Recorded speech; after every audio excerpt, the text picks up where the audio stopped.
Hola a todos y todas, bienvenidos y bienvenidas a mi canal. El día de hoy quiero hablar sobre el autismo, sus conductas y los ajustes necesarios. Muchas veces se piensa erróneamente, como lo hemos mencionado en otros videos o artículos, que las personas autistas tienen dificultades conductuales. De por sí, no las tienen. Es por eso que métodos, digamos, como el ABA, terminan errando, digamos, sus puntos de mira y haciendo tanto daño a las personas autistas al buscar supuestamente eliminar ciertas conductas disruptivas, como las llaman. Las personas autistas respecto del mundo neurotípico lo que tienen es una dificultad para comprender qué es lo que tienen que hacer en una situación determinada. Y eso puede ser leído como una dificultad conductual. Por ejemplo, por poner un ejemplo muy clásico y muy típico, eh, está un niño pequeño con su madre en el ascensor y entra una señora anciana y dice: mira mamá, qué vieja. Entonces este niño pasa como un niño malcriado.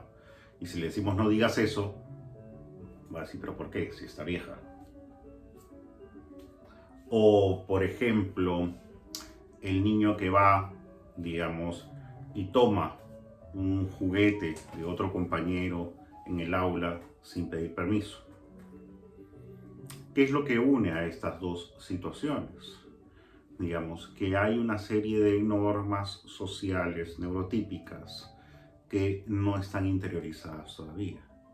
En ambos casos uno puede parecer disruptivo, que está yendo en contra de las cosas del otro, pero simplemente si la ve y quiere jugar con eso, no tiene necesariamente la noción de que tiene que pedir permiso antes. En el otro caso, no tiene la noción de los mecanismos de mentira social que hacen que si pienso algo, haga el cálculo de cómo se va a sentir la otra persona y no lo diga. Cuando veamos conductas autistas, tenemos que pensar en qué está detrás, o sea, abajo del iceberg, ¿no? Las personas autistas procesan la comunicación de manera diferente, procesan la interacción social de manera diferente, tienen intereses profundos. Muchas veces no leen, o la mayor cantidad de veces no leen las emociones como las leen los neurotípicos. Y no comprenden las intenciones asociándolas a deseos, expectativas, creencias, como lo hacen los neurotípicos. Y también hay todo un tema sensorial de paso. Entonces, cuando veamos una conducta autista que nos parezca, entre comillas, disruptiva, o nos parezca extraña, o nos parezca que quiere de alguna manera subvertir el orden del salón de clases o de cualquier otro contexto, lo que tenemos que pensar en primer lugar antes de decir es un malcriado, es un disruptivo o esa conducta no es adaptativa, etcétera, etcétera, tenemos que pensar, ¿es por su tipo de procesamiento de comunicación, que no está comprendiendo como quisiésemos o no está expresando como desearíamos? ¿Es porque las habilidades sociales neurotípicas no están comprendidas? ¿Es porque su interés es tan profundo sobre eso que quiere volver sobre ese tema o hablar solamente sobre eso? ¿Tiene que ver con que no está reconociendo la emoción del otro y actuando en consecuencia a lo que se esperaría? ¿Tiene que ver con que no se ha dado cuenta de cuál es la expectativa de la persona en determinada conducta que ha hecho, porque no está leyendo la intención en la conducta del otro? ¿Es por un tema sensorial que está reaccionando así? Cuando comprendemos profundamente, digamos, esto, podemos comprender también por qué la noción de ajustes y por qué a veces decimos que es importante los ajustes para las personas autistas. Los ajustes no son otra cosa que dar los apoyos necesarios que cada persona necesita. O sea, ajustes en el entorno, en los contextos. Así como acabamos de ver que las personas autistas no tienen necesariamente problemas conductuales, sino dificultades para entender cómo actuar en determinado contexto, muchas de las problemáticas o los problemas que hablamos del autismo no están en la persona autista en sí. Está dado porque el entorno hace que reaccionen de una manera que trata de defenderse de ese mismo entorno.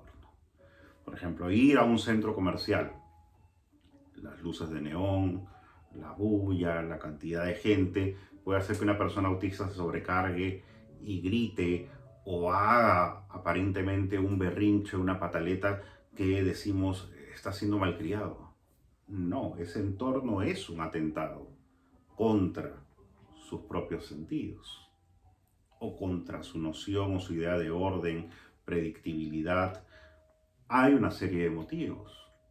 Entonces, esa pataleta, ese berrinche en ese caso, o por ejemplo la ansiedad, ¿no? Las personas autistas, el autismo de por sí no viene de la mano con la ansiedad. La ansiedad se genera porque el entorno no está ajustado a la persona autista, porque el entorno es poco predecible y porque, digamos, la sensorialidad que produce el entorno sobre la percepción de la persona autista hace que la sensación sea displacentera, ¿no? Pero nuevamente, no por un problema conductual, no porque la ansiedad esté por sí en el autismo, no porque la pataleta esté dentro del autismo, sino porque el entorno no está ajustado muchas veces a. Entonces, ajustar los entornos es hacer entornos amigables para la persona autista.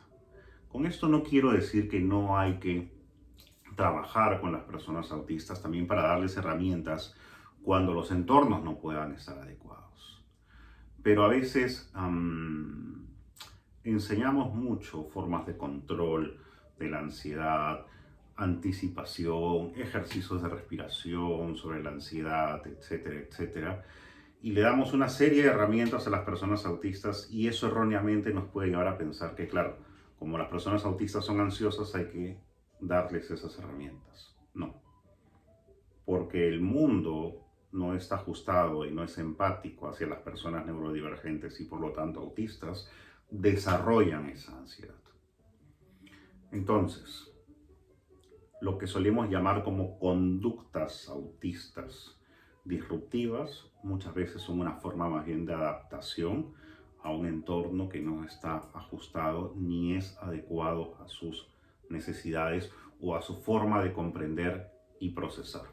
Tengamos cuidado cuando asociemos ciertas conductas o ciertas problemáticas de índole psicológica, como la depresión o la ansiedad, al autismo y no al entorno poco ajustado a las personas autistas, que es el que lo causa.